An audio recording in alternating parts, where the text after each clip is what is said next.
flip mapping. Στην ουσία είναι εδώ που αλλάξαμε τον τρόπο του mapping structure μας για να βοηθήσουμε περισσότερο τους πελάτες μας σε κάποια adjustments που διαχρονικά έπρεπε να κάνετε. Δηλαδή, να δώσω ένα παράδειγμα για να καταλάβετε.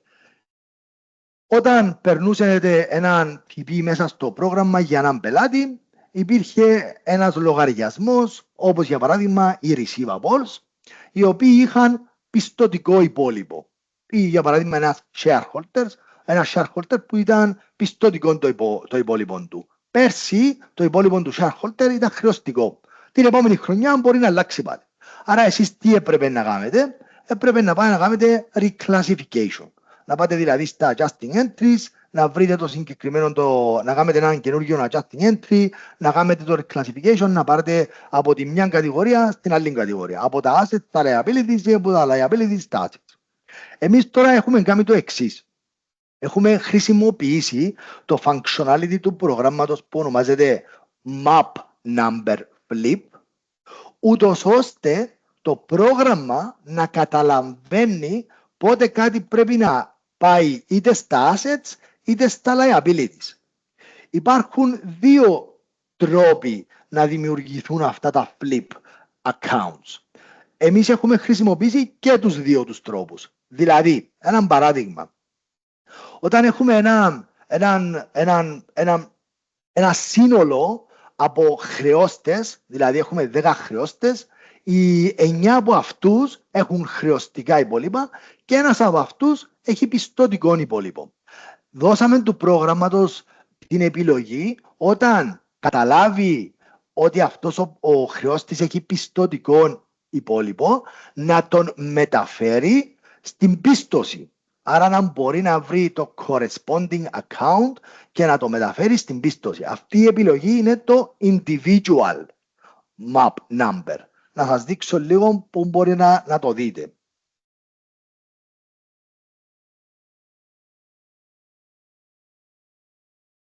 Μπράβο, τέλεια.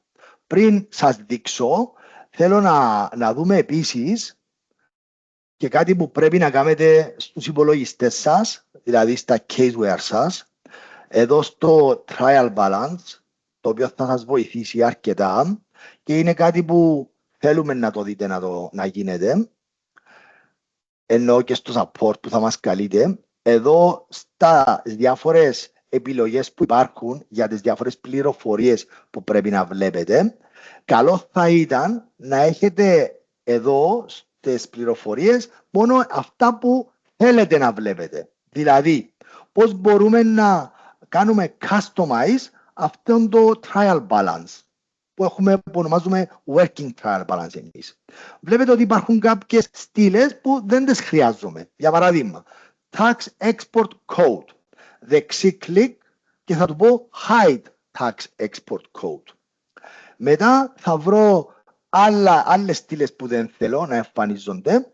Ένα λεπτάκι να δούμε, νομίζω όλες εδώ είναι ok. Και με αυτόν τον τρόπο δεξί κλικ hide. Εμείς θέλουμε να πατήσετε δεξί κλικ και να κάνουμε reorder columns, ούτως ώστε να φέρουμε μέσα τη στήλη που ονομάζεται map number flip και να το βάλετε κάπου που να μπορεί να φαίνεται αρχικά. Άρα εδώ θα περάσω το map number flip. Βλέπετε ότι τώρα εμφανίζεται και το map number flip. Τώρα, τι είναι αυτό το map number flip που έλεγα πριν? Το auxiliary account που έχω εδώ έχει ένα υπόλοιπο. Πάμε να βρούμε έναν που έχει υπόλοιπο για να μπορούμε να το καταλάβουμε. Μάλιστα, αυτό έχει υπόλοιπο. Το other settlements υπάρχει υπόλοιπο χρεωστικό. Είναι 5.154 ευρώ. Και είναι μαπαρισμένο, δηλαδή το έχουμε κάνει map, στο map number 1D.1.1. Πού βρίσκεται αυτό το 1.1? Είναι μέσα στα εμπορικά εισπρακτέα. Είναι σωστό. Είναι receivable. Αν τώρα αυτόν το υπόλοιπο την επόμενη χρονιά γύριζε από χρεωστικό σε πιστωτικό, βλέπετε εδώ στα αριστερά που του λέμε του προγραμματός. Αν πάει αυτό σε πιστωτικό υπόλοιπο, να το πάρεις στο λογαριασμό, στο mapping number 2G11. Που αν πάμε να δούμε τι είναι το 2G11, είναι στους εμπορικούς πιστωτές. Άρα έχουμε δημιουργήσει έναν αντίστοιχο λογαριασμό mapping number στην ουσία και για την χρέωση, δηλαδή για τα assets και για τα liabilities. Πάμε να δείτε πώς το κάναμε αυτό πηγαίνοντας στα properties του συγκεκριμένου. Θα δείτε ότι εδώ υπάρχει το flip type individual, άρα individually να βλέπεις κατά πόσον είναι χρεωστικό ή πιστωτικό και αναλόγως να πράττεις. Αν είναι χρεωστικό να μείνει στα assets, αν είναι πιστωτικό να πάει στα liabilities. Άρα το corresponding map number, το αντίστοιχο δηλαδή το οποίο θα έπρεπε να πάει αν ήταν πιστωτικό, είναι το 2G11. Το ίδιο έγινε και με το 2G11. Δηλαδή αν έρθουμε στα properties του 2G11 θα δείτε ότι έχουμε το individual να πάει στο 1D11 που είναι τα assets. Άρα αυτός είναι ο ένας τρόπος που δουλέψαμε για να κάνουμε το flip type. Λοιπόν, πάμε να δούμε και τον άλλον τον τρόπο και μετά θα σας πω τα διάφορα σενάρια που θα πρέπει να έχετε υπόψη σας όταν κάνετε τις οικονομικές καταστάσεις από τώρα και να πάει όταν θα γίνει το release το δικό μας. Πάμε να δούμε τον άλλον τον τρόπο. Ο άλλος ο τρόπος που έχουμε το flip είναι όταν θέλουμε να πιάσουμε μια κατηγορία από λογαριασμούς. Δηλαδή να σας δώσω να καταλάβετε το ΦΠΑ. Το ΦΠΑ έχουμε μέσα και το input και το output.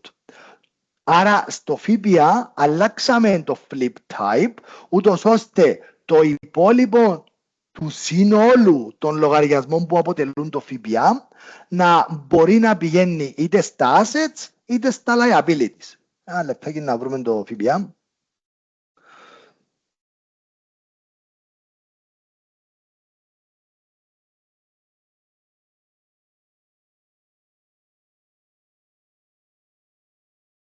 Ωραία. Λοιπόν, βλέπετε ότι εδώ στο flip type δεν είναι το individual που βλέπαμε πριν. Είναι το display if credit. Άρα αν είναι credit να το δείξεις σε αυτόν το map number. Αν είναι debit να το δείξεις σε αυτόν το map number. Αυτοί είναι οι δύο τρόποι που χρησιμοποιήσαμε για να δουλέψουμε με το flip των λογαριασμών. Άρα να μην χρειάζεται από εσάς να κάνετε τα reclassification entries. Πάμε να δούμε τώρα πώς θα σας επηρεάσουν εσάς στη δουλειά σας.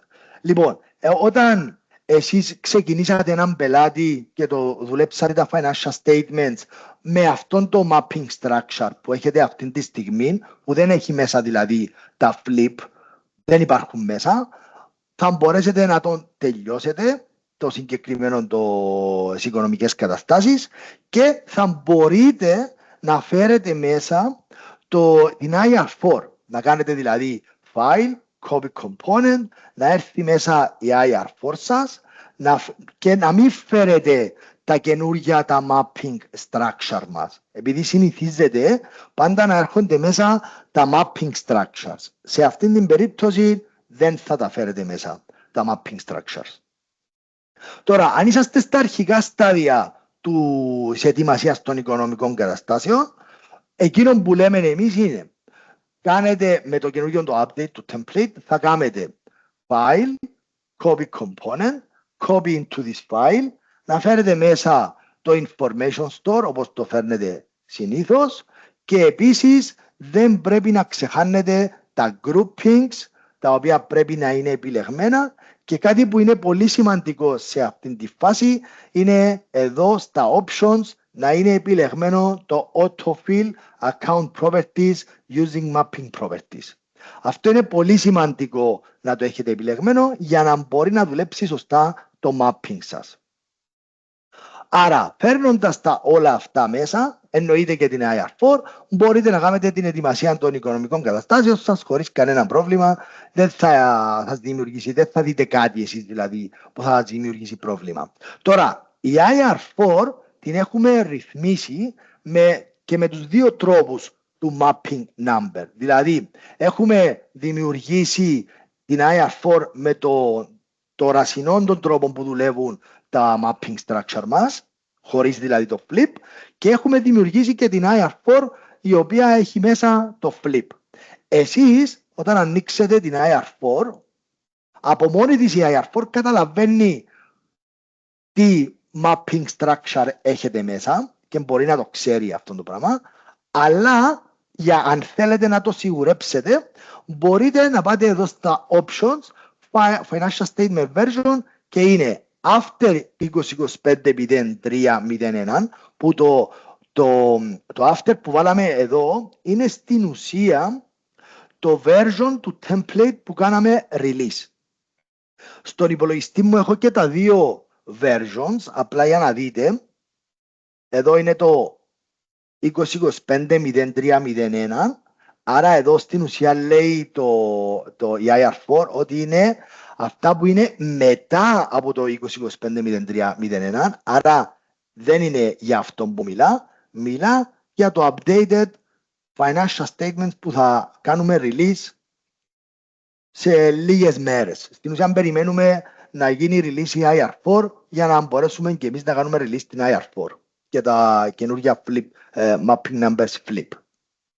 Άρα καταλαβαίνει από μόνον του η IR4 ποιον version έχετε financial statements, γι' αυτό έχει επιλέξει το after 2025-03, γιατί είναι το after που έχω εγώ. Αν ήταν πριν, δηλαδή χωρίς το flip, θα ήταν η επιλογή 2025-03-01 and before.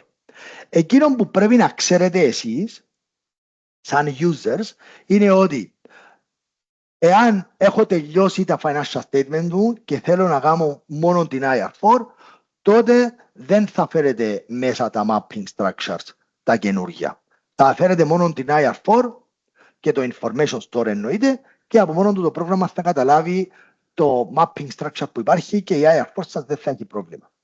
Αν όμως θέλετε να κάνετε update τα financial statements σας με το καινούργιο version των financial statements, που είναι κάτι το οποίο θα κάνει κάποιος όταν είναι στα αρχικά στάδια της ετοιμασίας των οικονομικών καταστάσεων, θα έρθει με τη διαδικασία file copy component, όπως σας έδειξα πριν, να φέρει μέσα τα financial statements, το information store, την IR4 εννοείται, το mapping, και είπαμε να μην ξεχνούμε το autofill για να μπορέσει το πρόγραμμα να κάνει τις αλλαγές που χρειάζεται για το flip number που σας είπα πριν. Λοιπόν, αυτό ήταν το flip.